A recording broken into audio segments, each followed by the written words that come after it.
Tonight, new construction moves hundreds of vehicles. Find out where to park to avoid a traffic nightmare. President Obama stops by Greece. And so here, where democracy was born, he finishes his final world tour as Commander-in-Chief.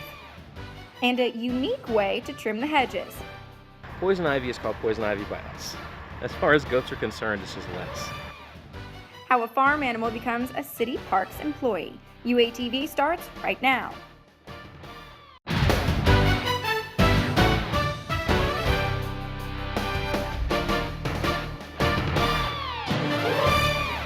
Welcome to this Wednesday night edition of UATV. I'm Alexandra Franks. And I'm Callie Barkwell. Thank you for joining us.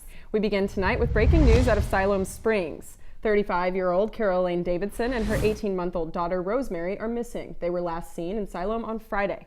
The vehicle Davidson was driving has been found, but there was no sign of the mother and daughter.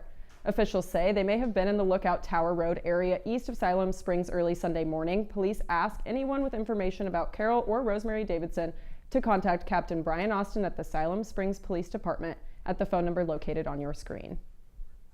College campuses across the country dedicated this week to celebrating diversity around the world.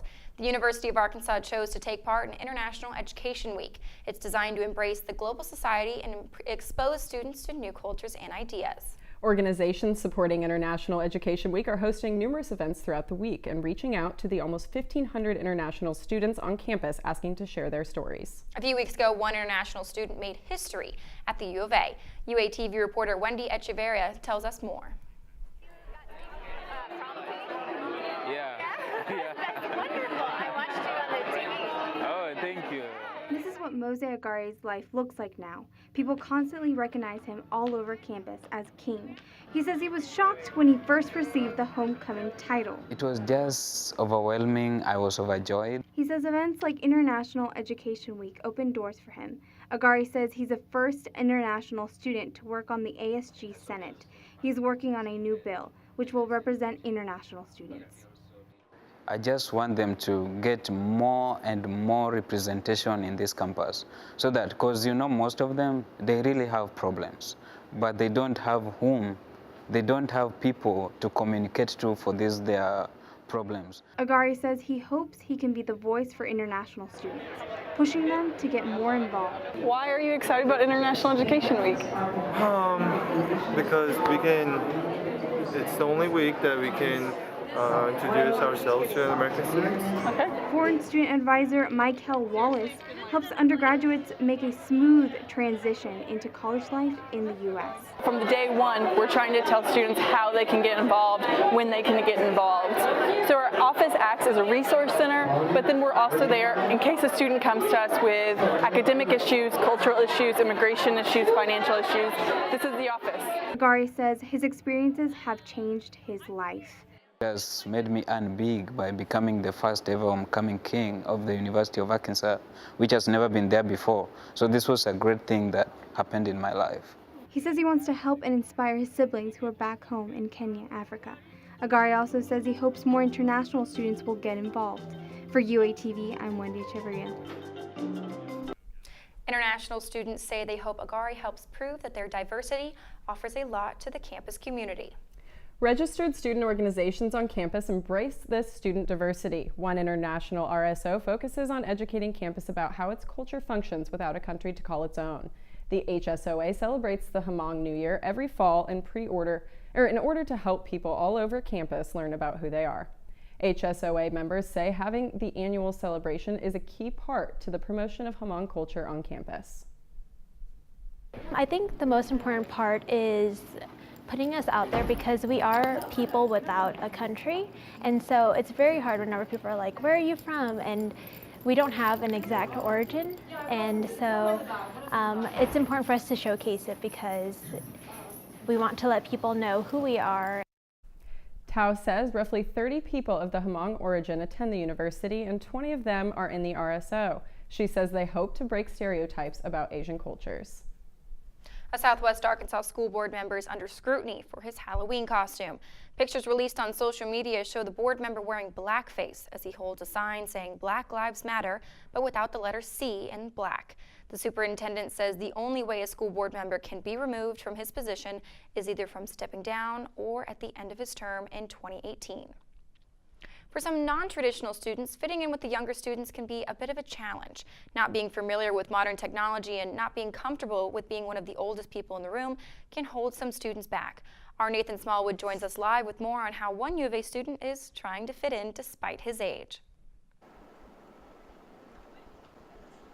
This student originally attended the University of Kansas, but after struggling academically, had to drop out due to not being able to afford the high out-of-state tuition costs.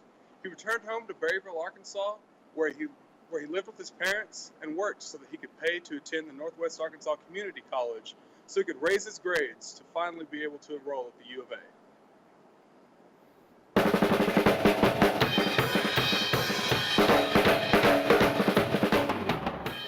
James Sanders is like almost any other U of A student. He studies hard, he works hard, he's involved with the student organization, but he's also a little bit different. I'm 25 now, sophomore in the program, junior hours-wise. Like many students, Sanders had some problems fitting in when he got to college, but that quickly changed. I was a freshman. It was my first year. It was the first year that they had opened up Hog Wild to students outside of the marching band. I'd always wanted to drum for them, so I was like, oh, cool, tryouts, let's go do that.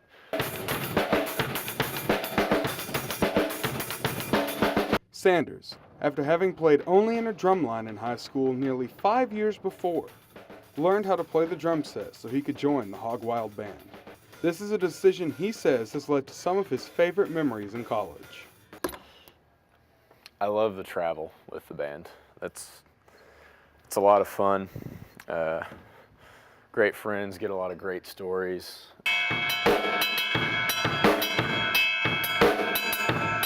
Being in the band is how Sanders says he met many of his friends. Some of those friends, though, give him a little bit of a hard time. He says many of their jokes go something like, You're really old. You should, do something about that, Mr. You're from the 1800s. But, he says, those friends and jokes are part of the reason he loves being in the band.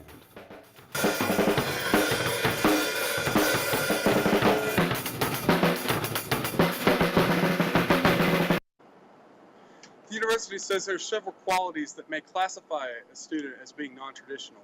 Among these are being over the age of 25, being married, being a part-time student, or having spent time away from school before finally returning.